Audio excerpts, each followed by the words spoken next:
Wahyu, kalau wahyu itu gini, sesuatu yang bersumber dari Allah itu wahyu. Ya kayak Al-Quran itu wahyu, karena sumbernya dari Allah. Hadis juga wahyu, karena sumbernya itu dari Allah. Wahyu itu kan apa yang bersumber dari Allah, itu wahyu. Ya. Yang bersumber dari Allah, ada yang maknanya saja, maknanya itu, kesannya saja, itu dari Allah. Ya, wahyu itu kan kalau kita baca dalam hadis itu kan macam-macam. Wahyu itu ada yang ya langsung diturunkan oleh malaikat atas perintah Allah, itu kan langsung kan, Jibril sampaikan ini wahyu. Ya itu kan wahyu juga, ya kan gitu kan. Itu langsung. Misalnya para nabi itu langsung bertemu dengan malaikat Jibril, wahyu kan. Itu kan pesan Allah itu wahyu. Bisa secara langsung itu nyampe ke kita, ya para nabi tentunya mereka yang berinteraksi langsung dengan para malaikat. Atau ketika wahyu itu datang kepada kita, ya orang-orang soleh, ya tentunya kan gitu kan, itu bisa secara tidak langsung, ya kayak ilham lah, wahyu itu kayak ilham sekali. Tapi itu bersumber dari Allah Subhanahu, itu wahyu.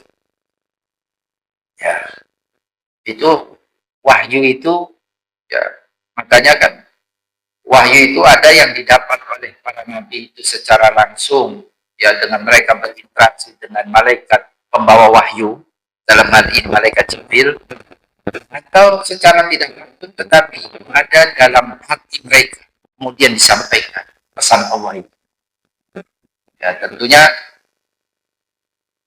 itu hanya dalam kapasitas seorang nabi dia bisa menyampaikan wahyu. Itu kalau wahyu yang ditanyakan. Kalau kita nggak bisa, saya mendapatkan wahyu. Manusia biasa nggak bisa, Bapak Ibu sekalian. Yang bisa disampaikan oleh manusia biasa ya ilham. Saya mendapatkan ilham begini-begini. Bisa jadi ilham itu apa yang terdetik dalam diri. Ya.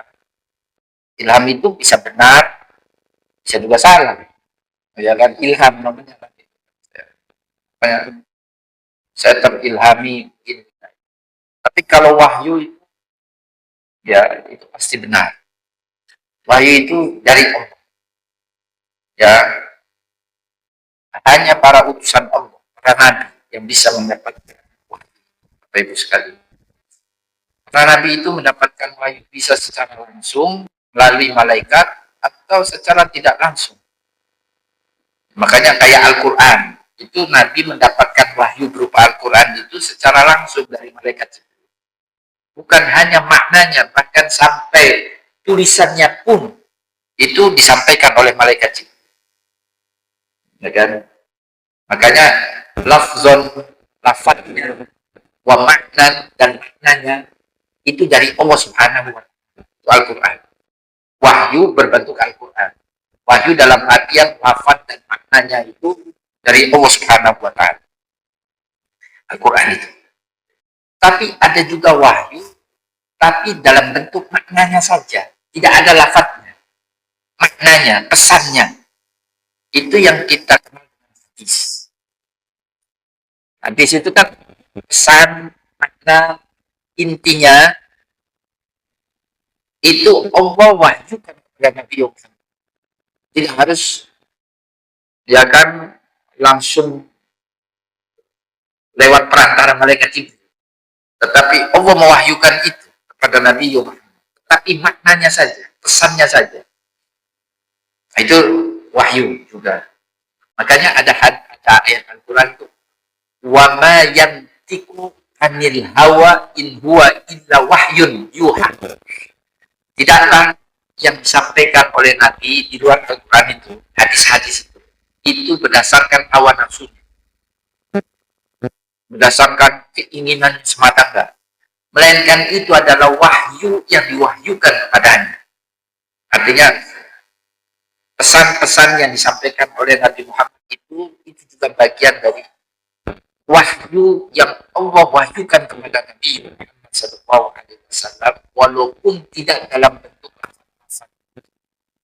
seperti halnya Al-Qur'an. Itu wahyu.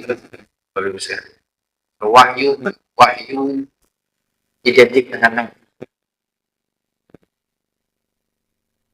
Wahyu itu pasti benar. Dan kita manusia biasa tidak boleh mengklaim saya mendapatkan wahyu. Karena kita ini bukan nabi. Ya. Itu wahyu. Ya.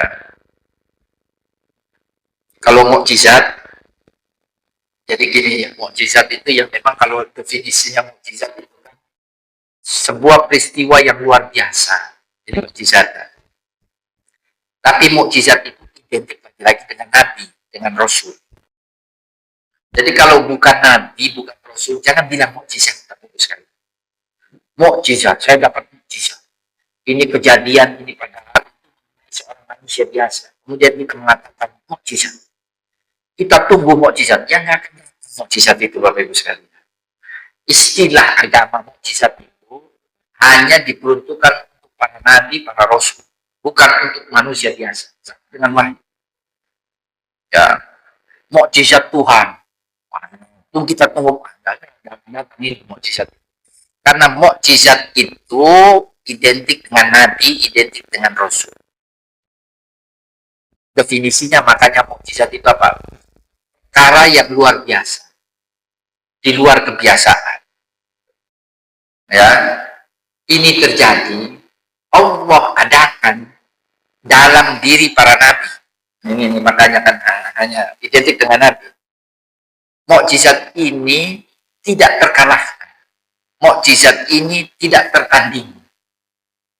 Karena mukjizat ini Allah adakan untuk membenarkan kenabian seseorang, untuk membenarkan kerasulan seseorang. Itu namanya mukjizat. Jadi kalau kita, makanya ini kan juga kita ini, tidak semua perkara yang luar biasa, tidak semua yang ajaib-ajaib itu mukjizat, istilahnya itu. Sekali. Semua yang ajaib itu mukjizat. Mukjizat itu kalau dalam istilah agama itu identik dengan para nabi, para rasul. Ya, makanya ada istilah lain, perkara yang ajaib yang terjadi tetapi tidak dalam diri para nabi, itu istilah yang dipakainya itu bukan mukjizat. Ada namanya karomah, ada namanya ma'unah, itu istilah lain. Ya, karomah itu kalau dia makomnya itu sudah sekelas wali, ya itu namanya karomah. Ya, kalau manusia biasa itu istilahnya itu pertolongan Allah untuk sekelas manusia biasa itu namanya ma'unah. Ma'unah ya bahasa Arab, ma'unah, bahasa Indonesia ya pertolongan. Bapak sekalian. Oh, ada namanya ma'unah. Nah, itu ya jadi istilah itu. Jadi ya tidak semua yang ajaib-ajaib itu, tidak semua yang ajaib-ajaib yang terjadi. Misalnya ada orang,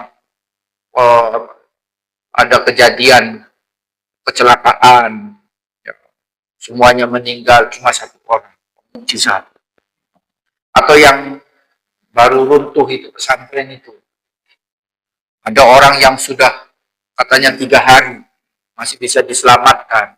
Oh ini mukjizat? Enggak, bukan, itu namanya ma'unah. Allah memberikan pertolongan kepada santri itu walaupun dia sudah 3 hari tertimbun reruntuhan itu, tapi Allah masih selamatkan dia. Itu bukan mukjizat, tapi ma'unah. Pertolongan yang Allah berikan kepada manusia biasa. Santri itu manusia biasa. Itu namanya ma'unah. Bukan mukjizat. Dia bisa selamat. Padahal 3 hari itu dia tertimbun beton bangunan. Itu bukan mukjizat. Tapi itu istilahnya